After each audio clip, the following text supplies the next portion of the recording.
Hello, good evening. Welcome to our Look to the Star, Ask Me Anything session. This evening, we have a special guest with us, a specialist and strategist in communication, Cristina Muntean, who is also a co-national, happy and proud about that. Good evening, Cristina.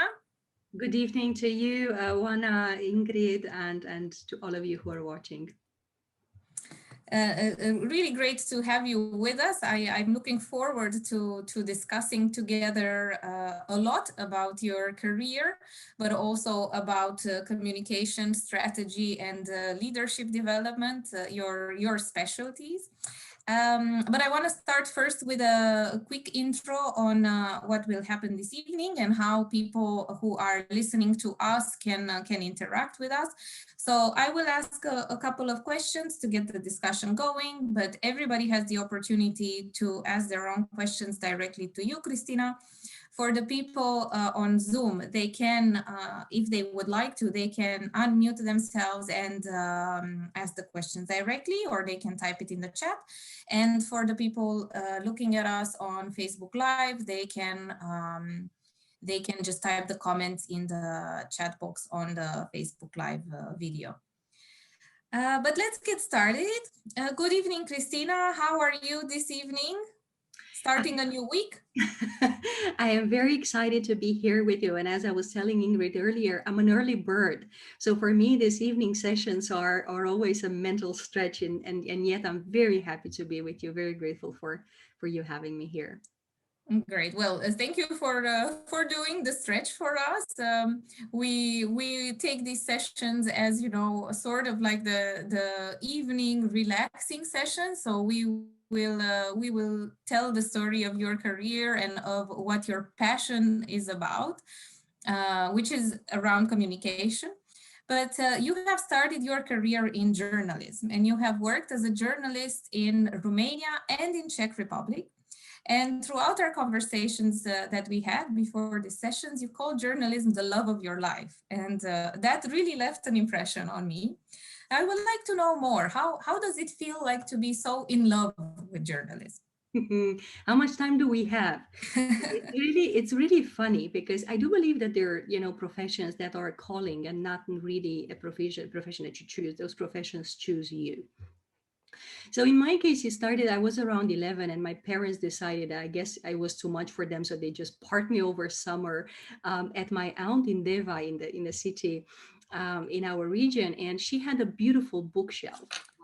And I was already a fervent reader. So I found this book, and it was written by a reporter, an American reporter, towards the end of the Vietnam War. And I just going through that book, I just knew that that's exactly what I want to do.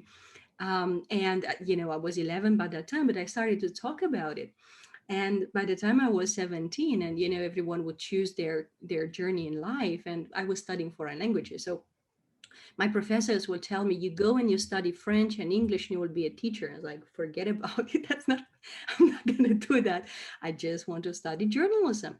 And I had this fixation on studying journalism in Bucharest, in our capital, because it did have the best school of journalism, but it seemed like an impossible dream because I was just this, I was not born in riches. I just come from a small village in Transylvania. And, so it seemed almost impossible. But then um, one evening when I was about 17, I went to a party and I met someone, a young lady who had studied and who was a teacher of journalism in Bucharest. Oh, So I guess that this was a miracle meeting, and I stayed in touch with her. I traveled to Bucharest when I was 18 before the admission exam, and she really helped me to understand what kind of exams I'm going to have, and I was admitted in 2000 at the Faculty of Journalism in wow. Bucharest. Yeah. That's a beautiful story of mentorship, right? Really early on, and meeting the right person at the right moment. that really made an impact on your life. That was It's absolutely beautiful. amazing because my mom is telling me that I was hanging on her like a puppy during that evening when I met her. And if we're thinking at how much we pay attention to our children these days, I was 17 and I was traveling by train 9 hours by night train to Bucharest on Friday evening, on Sunday evening to come back to Deva to Oh, study, to go to high school. So it was an investment both for my family and for myself, but it was absolutely worth it. And I do believe that when you have a dream, you need to do everything you can to follow it. Because the moment when I was admitted, and I was the seventh admitted in our generation at the Faculty of Journalism in Bucharest, and our people in the village were asking my father, "So how much did you pay for it?" And my dad was wow. like, "What are you talking about? I haven't paid anything. She just made it through," and that was a big breakthrough in my life. It's a beautiful story, and I'm glad you managed to achieve your dream at the time. And after university, you started your career in Romania, and after a couple of years, you decided to restart your career in journalism, which normally is more of a local profession, and I would say difficult to do in another country. But you did so in Czech Republic. How was that experience? Well, that was really fun because when I was in the third year of journalism, I got an Erasmus scholarship. So I moved to France. I continued study, but I also fell in love with the Czech. So, love moves the mountains, and Cristina from Bucharest to Prague. So I moved here. I graduated the faculty in June, and in September, I moved to Prague. And indeed, I felt like I would say goodbye to my profession because you're absolutely right. It is a very language connected profession. But surprisingly enough, even though at the beginning when I moved to Prague, I was doing just various, um, tutoring people in French, in English, just to make a living. And then I got a job in a development agency here, and I started to buy a newspaper called Czech Business Weekly, which just started to be published in September 2004. And surprisingly enough, another miracle meeting, I saw a Romanian name there, Marius Dragomir. And I said, well, if a Romanian can work for this paper, perhaps I can too. So I applied, and in 2005 I started to do external work for them, and in 2006 they hired me as a permanent staff member. Yeah. What I like about these two stories is the power of connecting with people, right? Like you find the people that inspire you or you think will have an influence on your path and your career, and you take the opportunity to address them, right? And to contact them and to really make use of that connection. And I think this is really the power of networking, and it's maybe something we need to learn more, that we should connect with people once we meet them, and there's always something that can take you further along. Totally Yeah. agree, And because these connections that as you're describing, Juana, they're really connections for life. I still have Mona in my network. I still have Marius among my friends, and I cannot express my gratitude for how much they meant for me. And sometimes as mentors, we don't realize what a massive impact we have on someone's life when they're at the crossroad. And then with a very simple, like for me, for example, Marius, when he was in the newsroom, he didn't mentor me or anything. He just gave me hope by being there. yes. And that's sometimes a mentor's, job. Yeah, just inspiration, right? You see that somebody can achieve what you are also setting your mind to, and then that drives you. Yeah, yeah, that sets an example. But you started your career at this newspaper, and you evolved there, right? You grew your career in Czech Republic. It was an English newspaper, so I think that was a little bit also of the what helped. But at one point in your career, you decided to again shift completely and start your own business. How did you evolve from journalism to having your own business? Well, again, there's things that we decide, and there are things that are being decided for us. So it was just 11 years ago when Czech Business Weekly was closed. We were in the midst of the last economic crisis. And we had, we were just a newspaper facing a lot of debt because banks were not advertising and so on. So our management decided to close us, and they decided very abruptly on Monday evening. They decided to close us. On Tuesday they told us, and on Friday we were laid off, and we were laid off with a 1 month severance payment. And I found that heartbreaking. I Because I really love what I did. Indeed, when we finished, I was deputy editor in chief, and I had hoped that we can struggle, we can fight, we can make it through, and we didn't. And it took me a bit, it took me a while to make peace with it, that it was not my personal failure. But you need to make peace with what is, and economic crisis very often are conducive of this type of crossroads in one's life. So at that time I decided that I never want to go through that again. I do love journalism, but I need to make sure that I am a bit more empowered, and I do have a bit more control over what happens with my life and with what I'm building. So I decided that I'm going to become an entrepreneur. I did have some, job offers from some PR agencies that wanted to use the momentum and give me a job.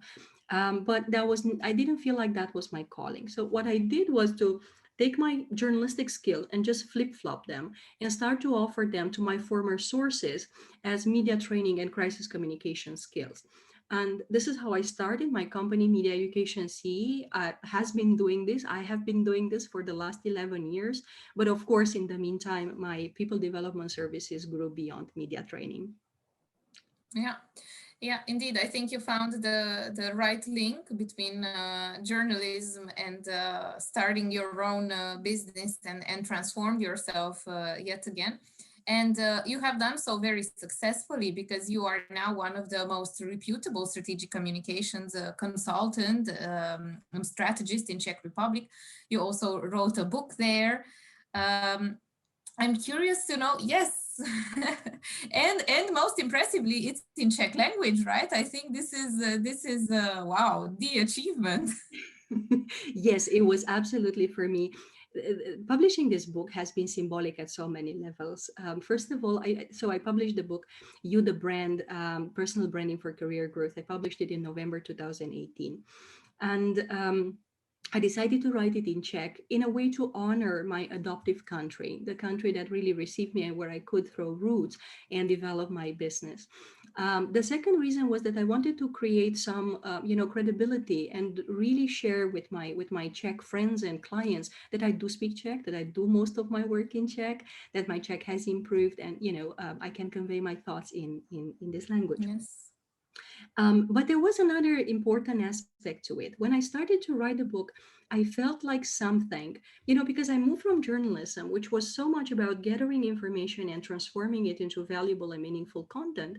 I moved into this area of listening, of really taking in, developing people, serving differently.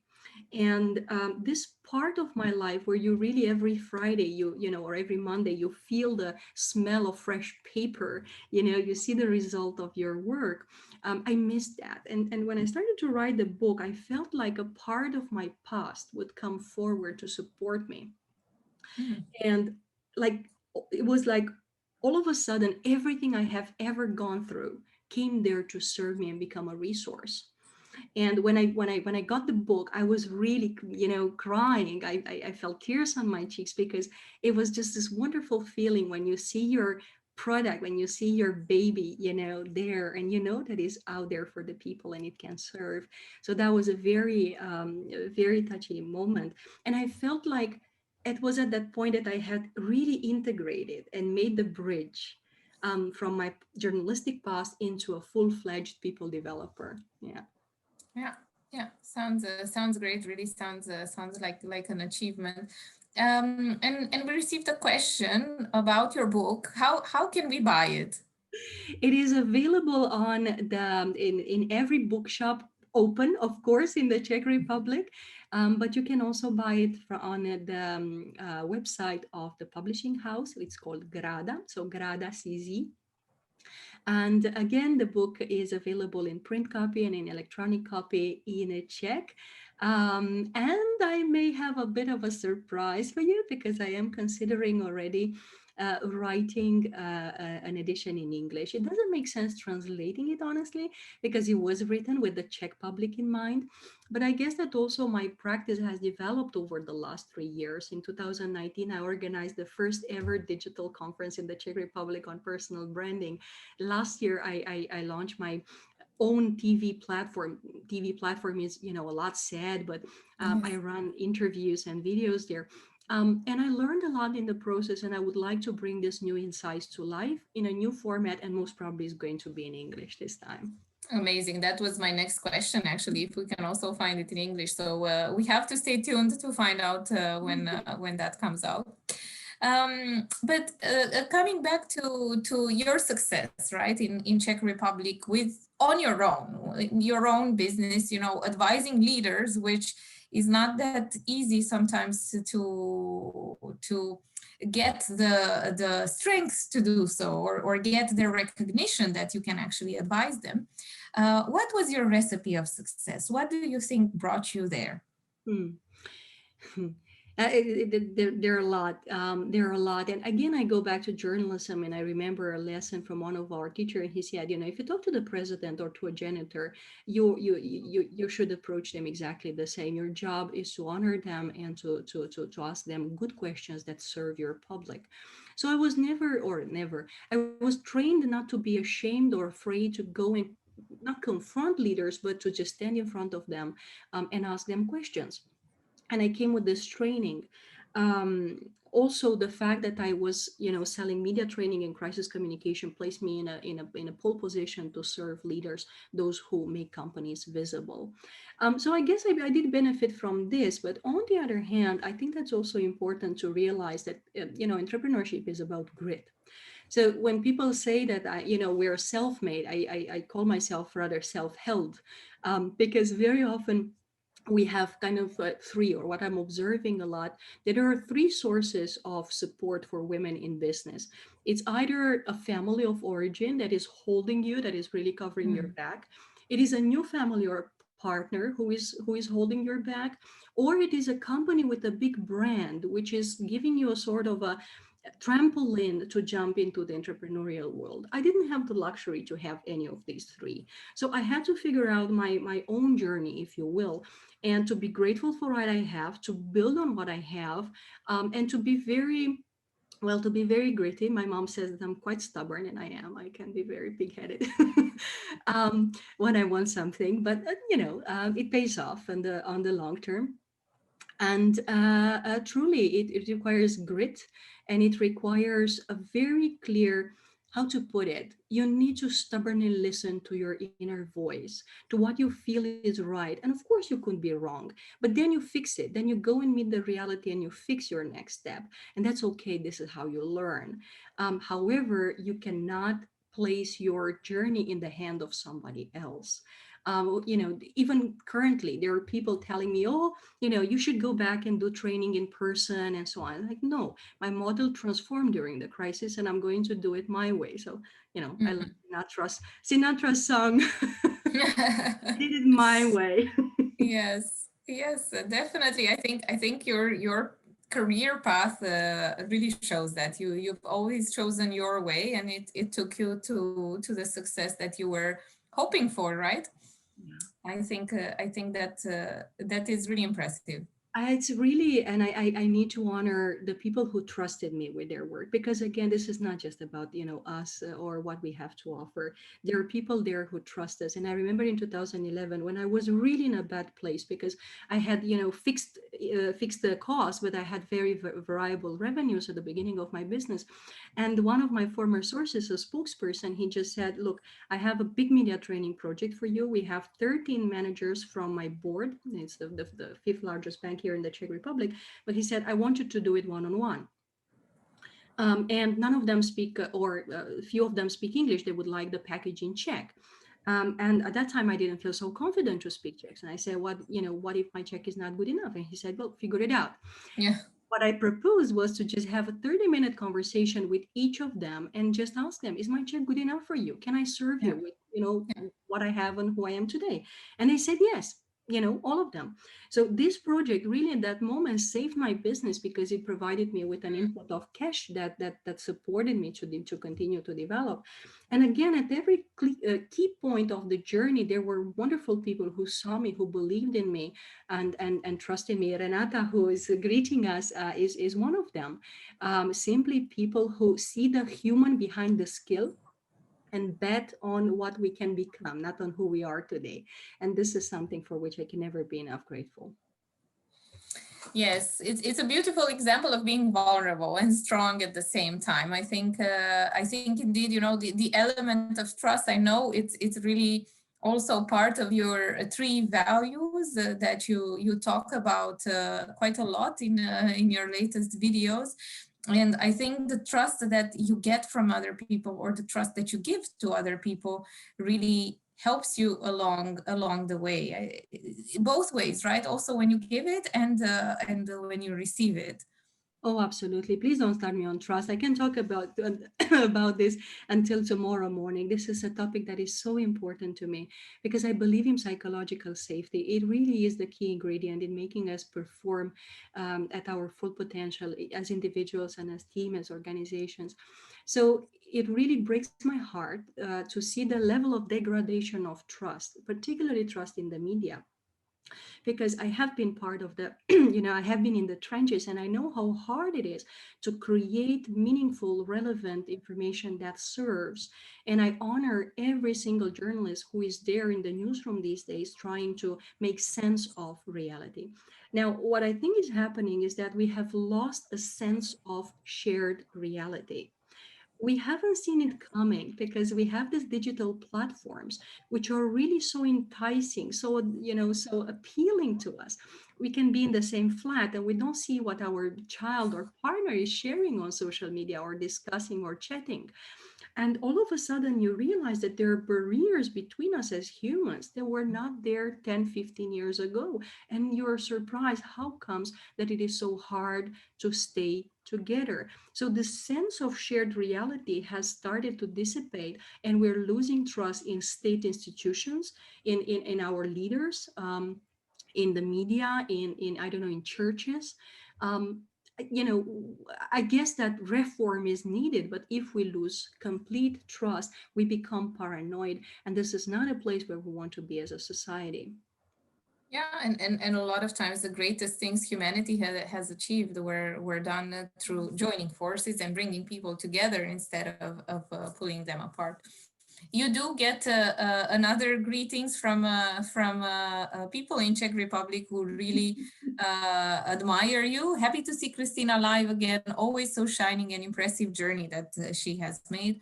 Passing her regards to lovely Prague from Zdenka de Boy, one of our Czech members. Talking a little bit maybe about trust, right? Or about the trust that you get from others. I want to move into biases, right? Because you have probably also encountered some bias when you were pitching yourself into some boardrooms, let's say. How have you gone around that? There's bias for a lot of reasons, right? Nationality, language, the fact that you are a woman, and there can be bias for a lot of reasons. Do you have any tips for us how to overcome that? Yeah, I come with the full package. I'm 39, I'm single, I'm overweight, I'm Romanian. What else can I add to that? There's a lot of fun. No, I'm joking. Yes, we do have biases, and our biases are there for a reason. So, we have this protective mechanisms of our brain that needs to keep us safe and needs to make sense in reality. um, but that is not a reason to allow our unconscious brain to prevent people's potential from manifesting. So yes, I have felt and I have experienced bias.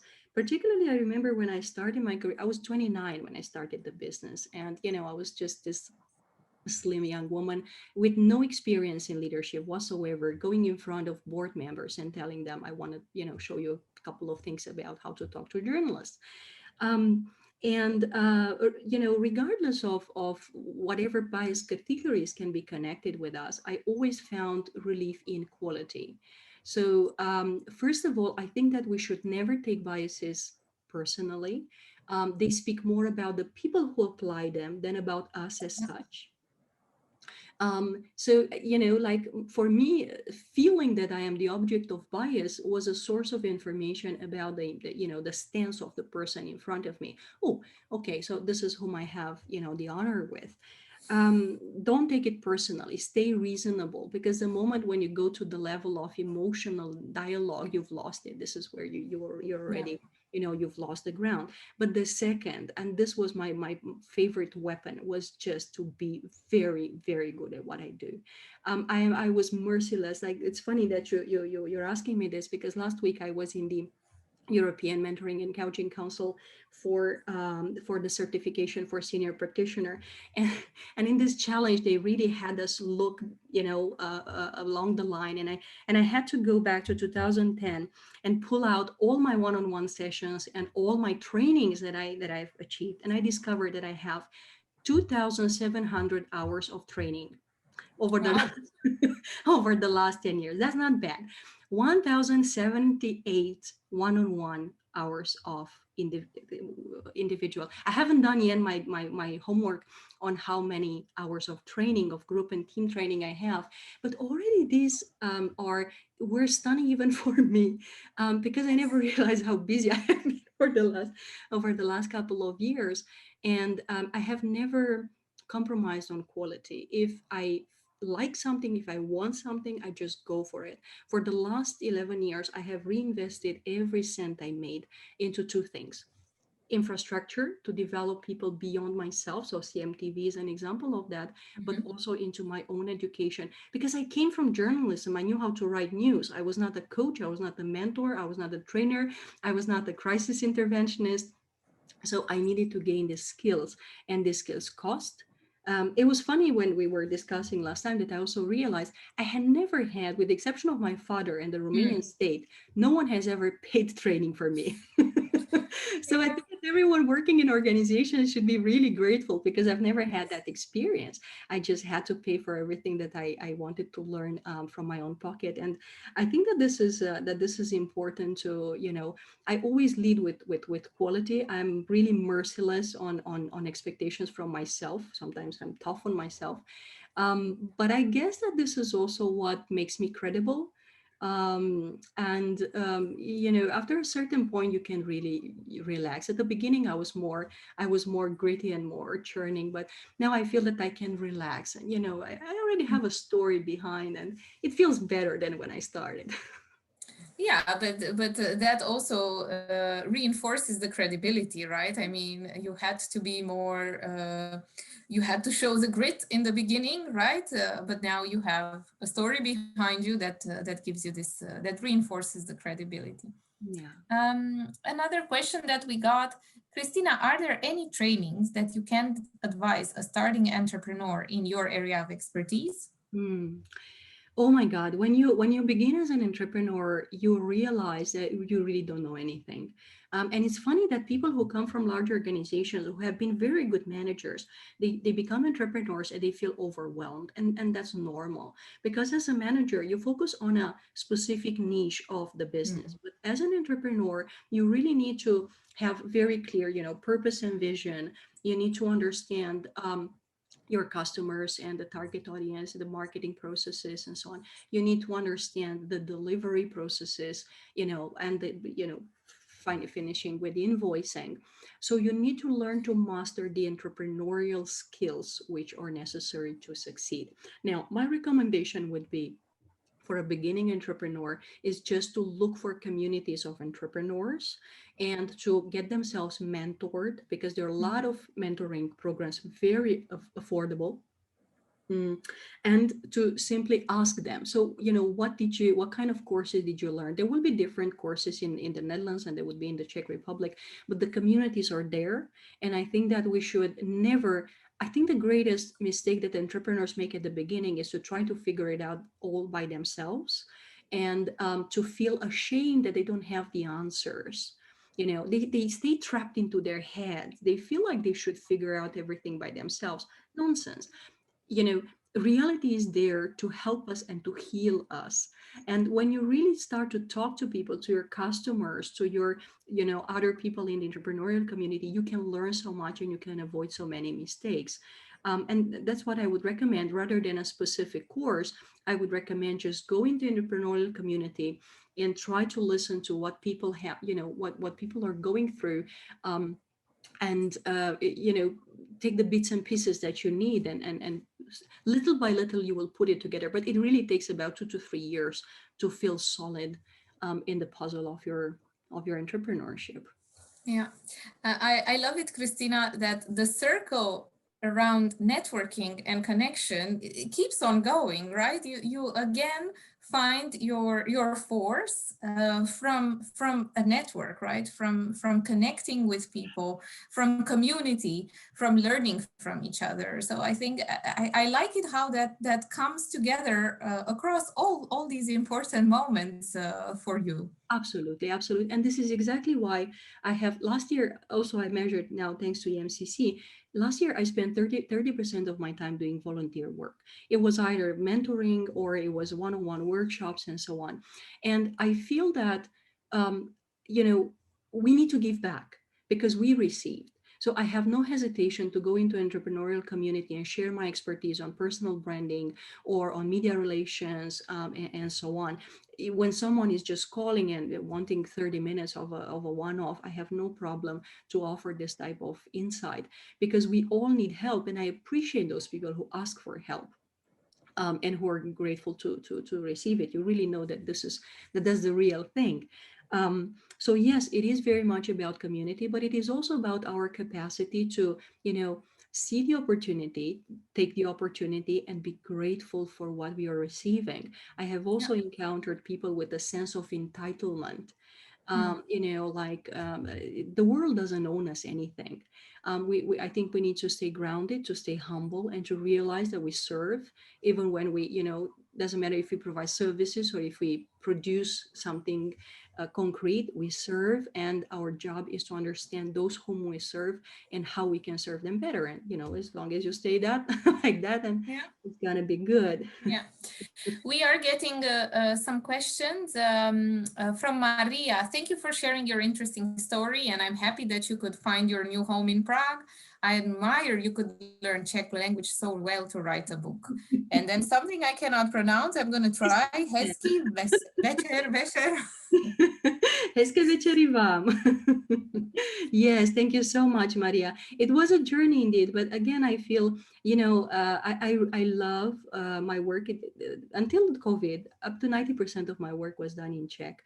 And now it's about 50% with 40% done in English and more Romanian coming because I became all of a sudden accessible and affordable for our Romanian colleagues.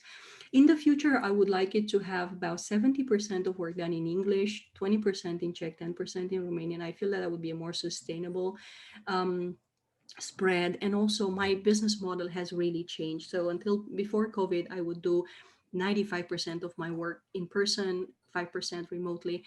Of course, currently because of pandemic, I do 100% remotely, but even when the pandemic is over, I want to do 80% and more remotely with only a part done in person where my presence and the presence of the participants would be the true value creator. Yeah. So I need to make sure that, that we keep, at least I keep for my business model, the good things that happen in this pandemic.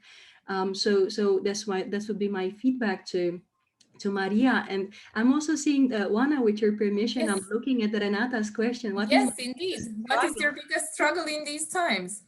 Yeah, That was the next question. that is a wonderful question.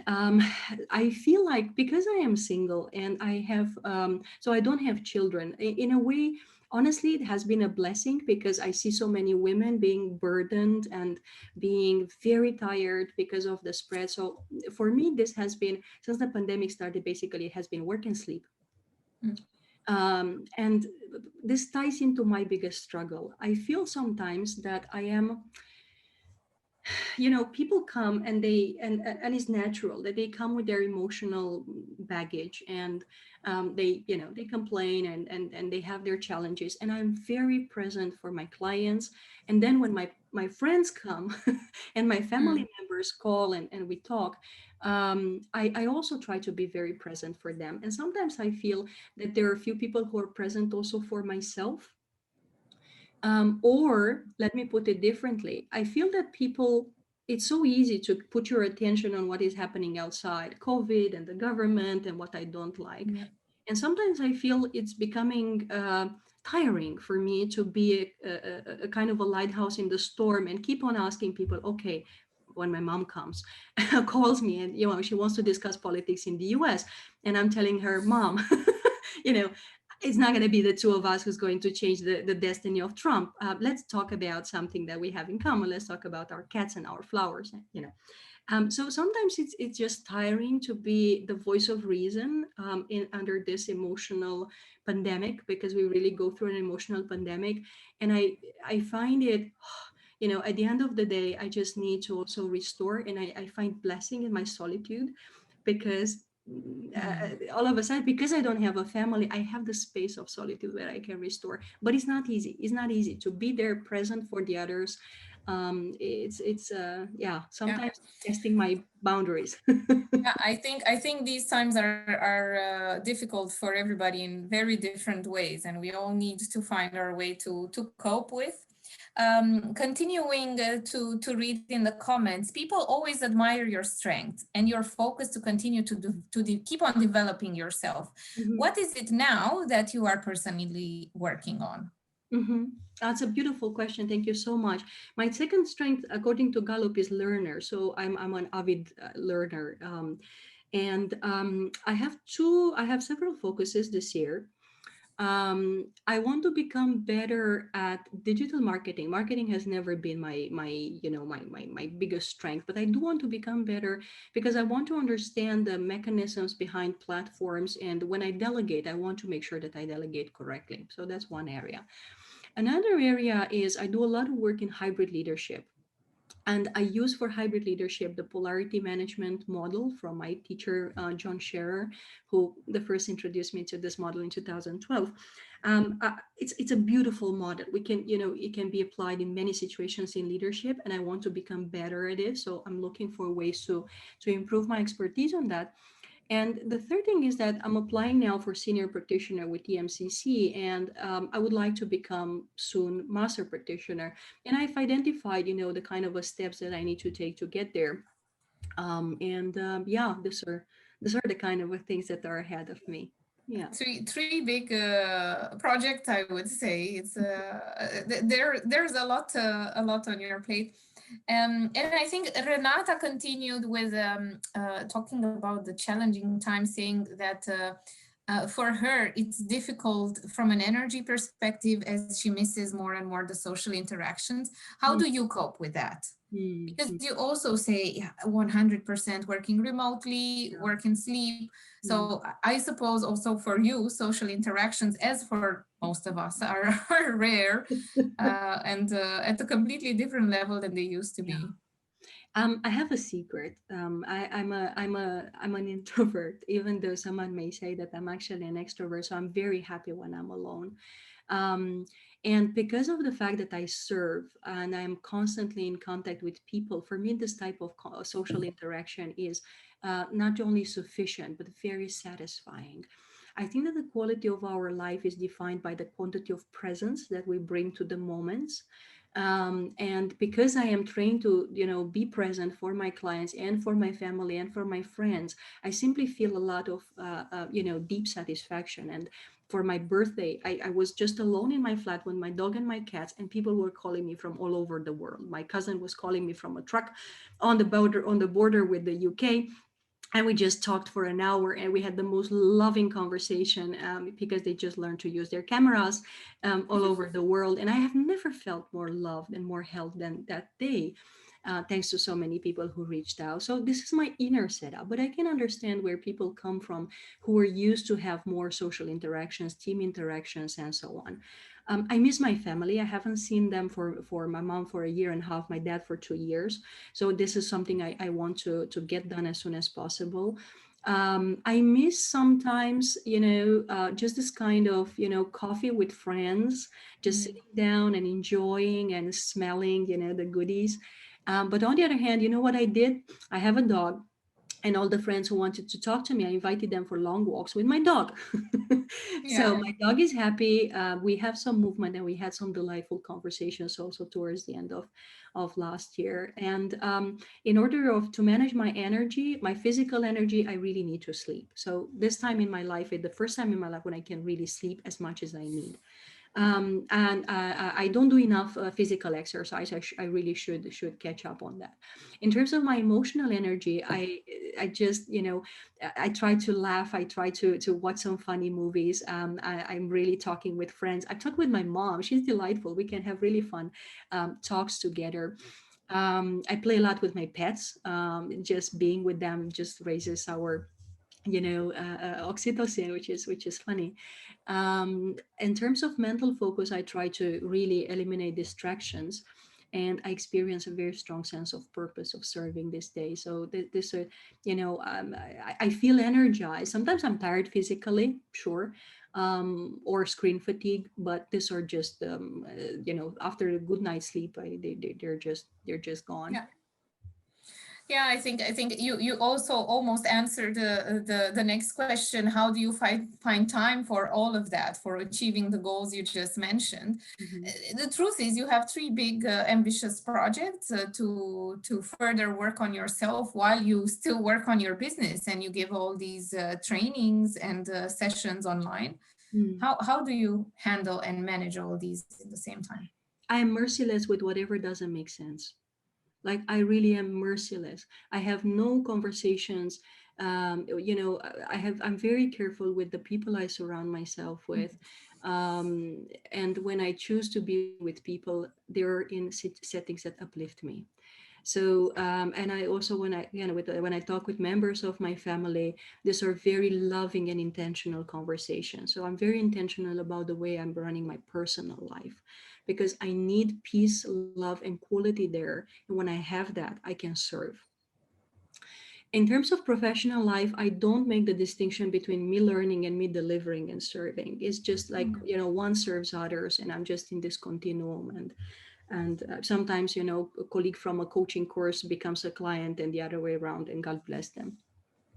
So it's just a kind of it's just a continuum. And for me, the short-term goals, I don't give myself very strict deadlines in this type of. It's good to have kind of in a year I want to be master practitioner. That's okay.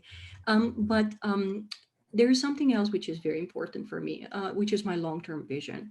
So when I'm looking long ahead at the kind of thing that I would really like to leave behind, there are two things. I want to leave behind my books, the pieces of my heart that really translated into thoughts for somebody else. And I want to slowly move myself into a direction. I want to build a center of personal development. All I know about is that it's going to be by the sea. I don't know where. One of- Beautiful. I have no idea where it's going to be in the world, but it's such a powerful vision that it's touching my heart, that I have since becoming a journalist. I haven't felt so much love for a vision as I am for this. Um, so I imagine this center where people like you and me can come to rest. They can come, they can spend a week or 3 days. They can feel held. We can have a coaching session or not. I can cook something good for them. They can just take long walks by the sea. We can talk. Perhaps they can come for a training, or God knows. But it's just like having this place where it really feels like the heart of a Romanian, which is huge and very, very, very open and accommodating. And there is one more thing. I would love to have my family nearby, Mm. because I'm an only child, and my parents are now young, but 15 years from now, I will need to take care of them. And I need to make sure that I have this place in the world where I can have them, have my work and my life, and perhaps why not have a family of my own. It's never too late. It's a beautiful vision, Cristina, and I really will keep an eye to hear how this takes form, how it shapes up, because it sounds very, very appealing, Thank you I very think, much. for a lot of us. I can already see the walls are going to be white with violet. Beautiful. I do see violet coming a bit as a recurrent color, right? It's also on your book. It So is. yeah, You know why? My second name is Violeta. So my name is oh, Cristina Violeta beautiful. Muntean. Yes, and this is the name that my mother gave me. Cristina was given by my father, and Violeta was the name that my mom gave me. Her second name is Violina.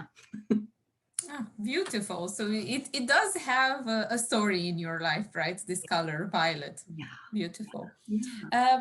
Zdenka asks about the books in your background. There are quite a lot of them. Which one is your favorite? Oh my, Nowadays, I would say, or which one do you want to mention?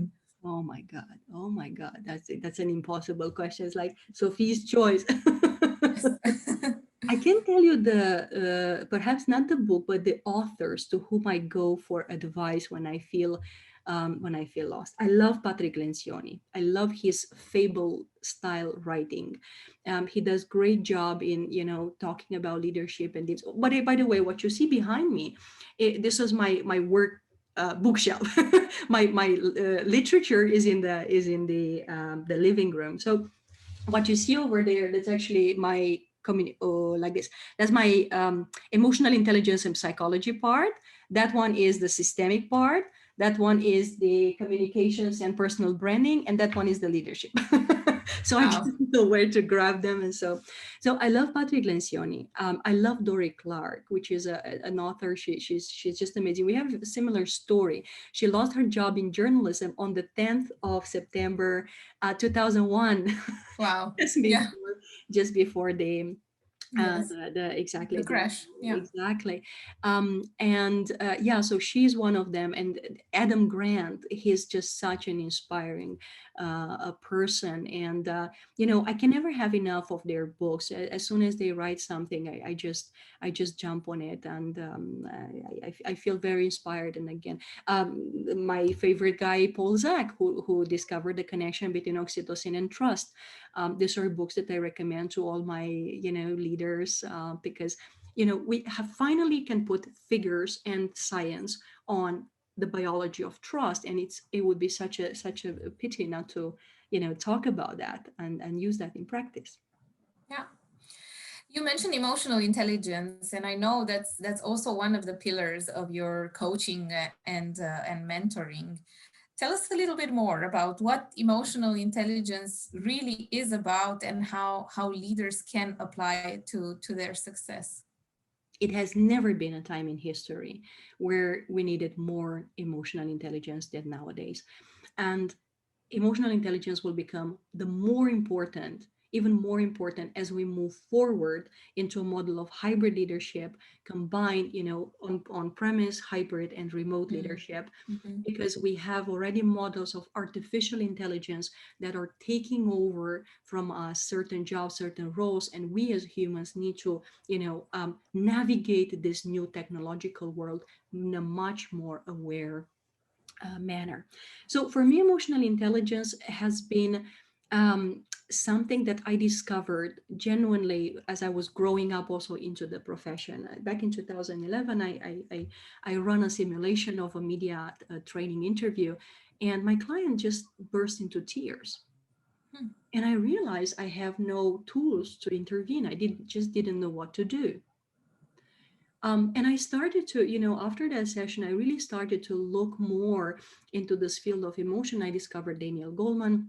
In 2012, he was in Prague. I contributed to, organizing his conference. I was representing, working at a time with the Hay Group, with whom he cooperates. So I discovered his coaching model, and little by I discovered the Enneagram. I became a certified Enneagram teacher, coach, advisor. For me, the Enneagram is the most complex and dynamic system of emotional intelligence development that there is on the market. So I took it to my heart that I call it good communications is emotional intelligence in practice. So if you really want to communicate well, you need to have a solid foundation of emotional intelligence. And I realized that in my work, there is only as much as I can do on training people on skills. But unless we have the foundations clear, they're not going to be successful long term. So currently I'm working basically on these foundations, building the foundations, developing their skills in communications. And then I add the last part of the Holy Trinity, systemic intelligence, which is helping leaders to understand complex ecosystems as wholes and to really see what make us thick as groups. And then to understand that each individual and each organization is a healthy cell in the body of humanity. And what can we do to heal ourselves, to heal our teams, and to heal our organization so we can truly serve? And with your permission, Juana, there's one thought I feel it's important, and I failed to mention it earlier. The Edelman Trust Barometer pointed that in 2020, everybody was losing trust. Yeah. State institutions, governments, the media. There was one category of stakeholders that were gaining trust, and those were organizations, corporations. How comes that corporations are the only one whom people trust currently or trust more than others? Well, it is simply because, in times of crisis, we turn to our employers for guidance, for support, for safety, if you will. And I feel that this is obliging leaders to become even more aware of the importance of leading well, leading in a sustainable manner for complex ecosystems that are go beyond the interest of our immediate shareholders. Yeah, and it is true that the majority of corporations have actually reacted in a positive way, supporting their employees through this difficult challenge, and that gave people reassurance and trust. Somebody is asking if you have ever thought about giving lectures at university, and the reason for this question is because you have so much to offer. And I agree, in so many different areas, you really do have a lot to offer. Have you ever thought about teaching, giving Yes, lectures? and I even tried because, of course, like there's nothing better than developing, the youth. Just I would make my life so much easier because then they wouldn't come with complex patterns to fix afterwards. Here's the problem: in Europe, we still have a model of the academia as being a bit of a world closed upon itself. In Mm. the US is enough to be a good professional with credentials, with client referrals, and you can go and teach at the university. So it is your experience that entitles you to go in front of young people and train and teach. In the Czech Republic, in Romania, in other countries across Europe, it's more difficult. You need to have an academic degree. And I'll tell you a funny story of a kind of a failure that I needed to accept. In 2007, I applied for my PhD and I was accepted by the Charles University. I wanted to study media management.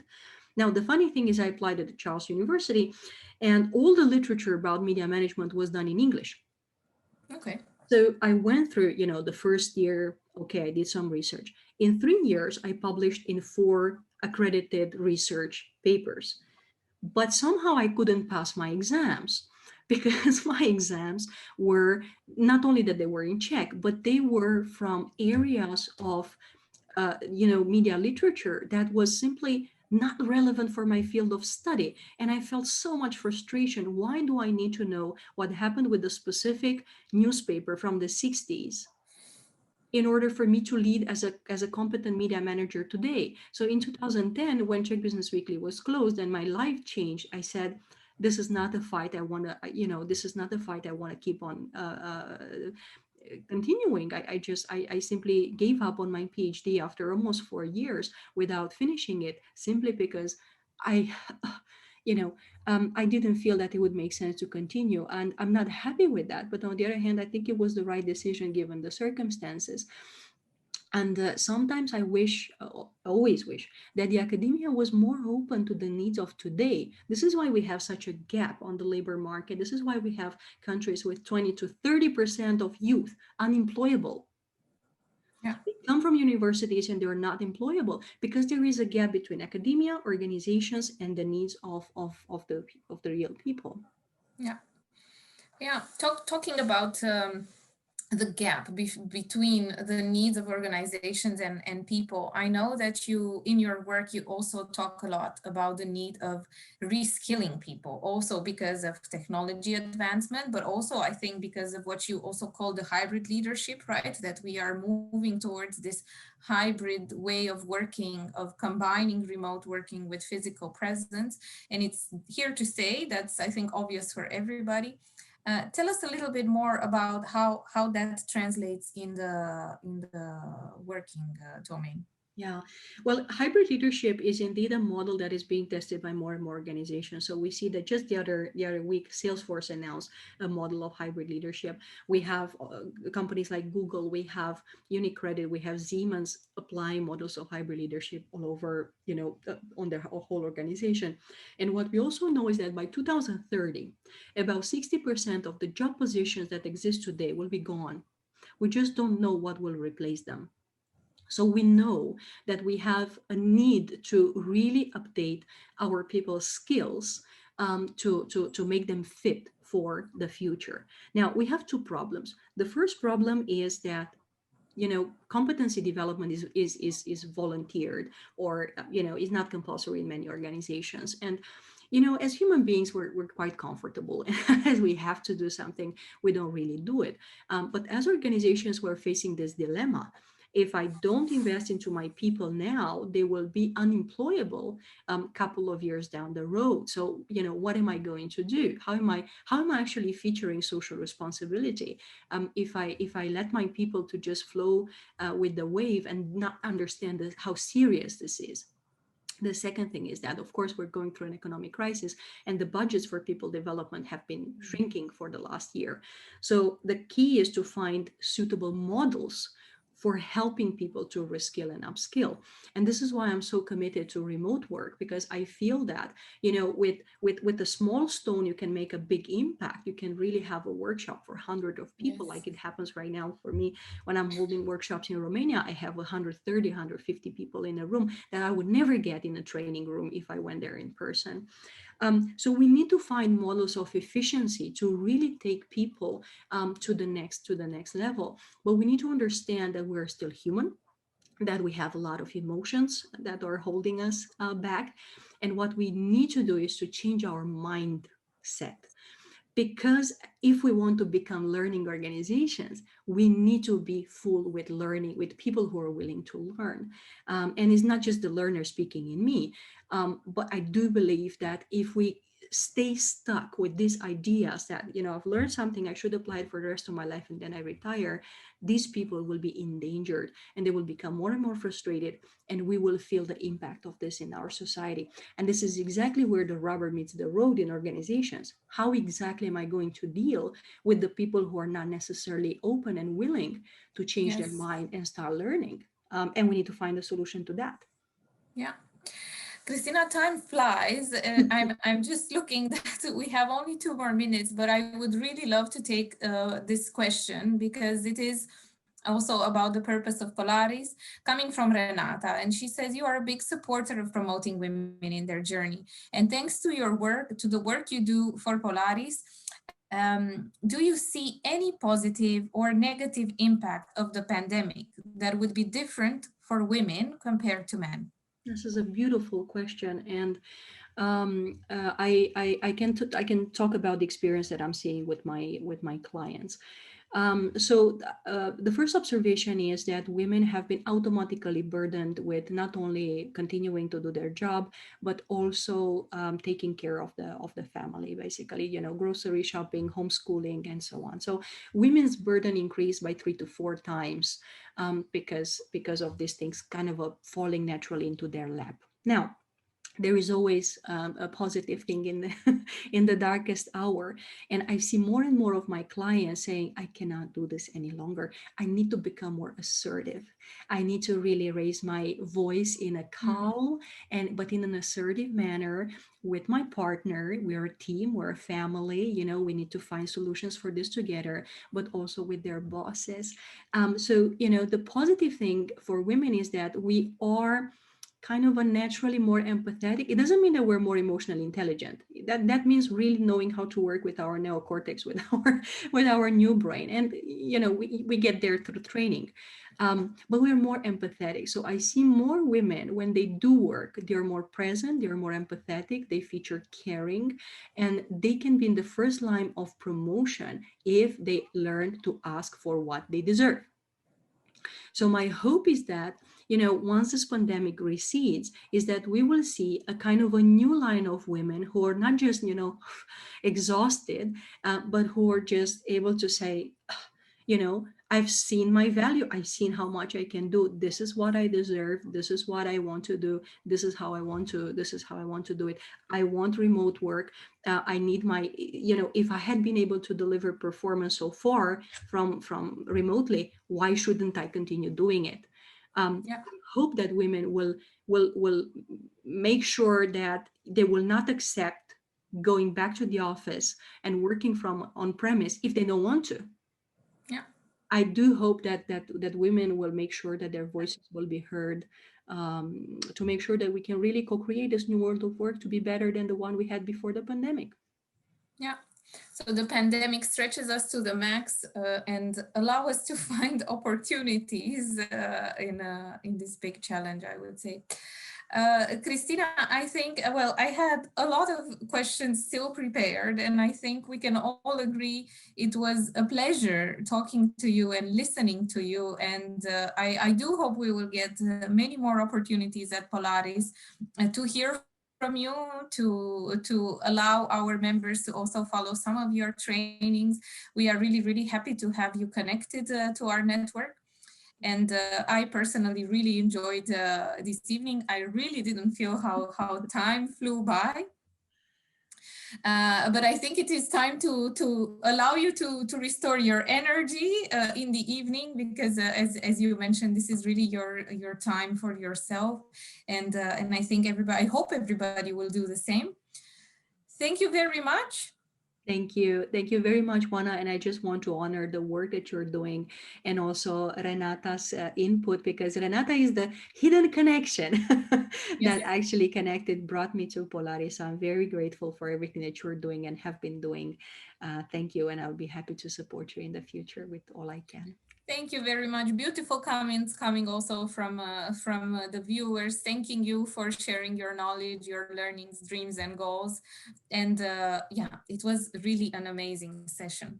I'm really looking forward to our next meeting online or hopefully in person. And wish you all the best with all the projects that you have forward. And I wish everybody else a good night. Thank you for being next to us, and looking forward to seeing you in another month from now. You take good care. See you soon. Bye-bye. Bye-bye.